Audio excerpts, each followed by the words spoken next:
So Jesus says in verse 11, truly, truly, I say to you, we speak of what we know and bear witness to what we have seen, but you do not receive our testimony. You've seen everything I'm doing, Nicodemus. Most of you Pharisees, I appreciate you coming to me, but you're still kind of on the fence. You're still trying to figure out, am I really the Son of God? Am I the Messiah? You guys are seeing all of this and you're denying it. And he says in verse 12, if I have told you earthly things and you do not believe, how can you believe if I tell you heavenly things? He's like, Nicodemus, you kind of want me to take you to the next level? You're not getting this. You're not getting that I am the Messiah. You're not getting that I am the promised one sent from God. You're struggling with what's happening here. How do you want me to go to the next level? It's kind of like math. If you don't know addition, you're going to have a really hard time with multiplication. Nicodemus said, we know you're a teacher from God.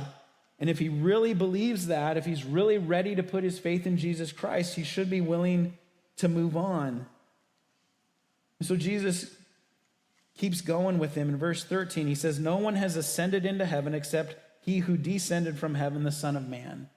So he's saying, he's talking about himself in descending from heaven. He is the one that has been sent from God, and no one is going up without him. It's like, Nicodemus, you need to focus in here. There is no other Messiah. Jesus is the way, the truth, and the life. Nobody is going to ascend to heaven without putting their faith in the one who has descended in Jesus. And then Jesus gives an illustration that Nicodemus would be familiar with there in verse 14.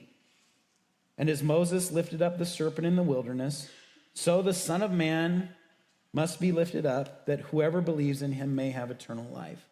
So he's going back to Numbers 21. And the children of Israel are in the wilderness, and God is providing for them. He's providing water for them. He's providing bread for them in manna. He's providing quail for them. God's taking care of them as they wander in the desert. And why are they wandering in the desert? Because they didn't believe God when they came to the promised land. God took them straight there. And they said, no, those people are too big. We can't conquer that. And so God says, okay, that generation's going to die. You guys are going to wander for 40 years while they die off, and then we'll try again with the next generation. And what does this generation say? They say, we loathe this worthless food. He's given them manna and quail. He's given them great food that they loved in the beginning. But now they begin to complain, and so God, to punish them, sends serpents into their midst. And then he tells Moses, here's what I want you to do. I want you to make a fiery serpent, put it on a pole, and tell them that if they will look at that serpent, they will be saved. They won't die. Numbers 21:9 says, so Moses made a bronze serpent and set it on a pole, and if a serpent bit anyone, he would look at the bronze serpent and live. You talk about easy.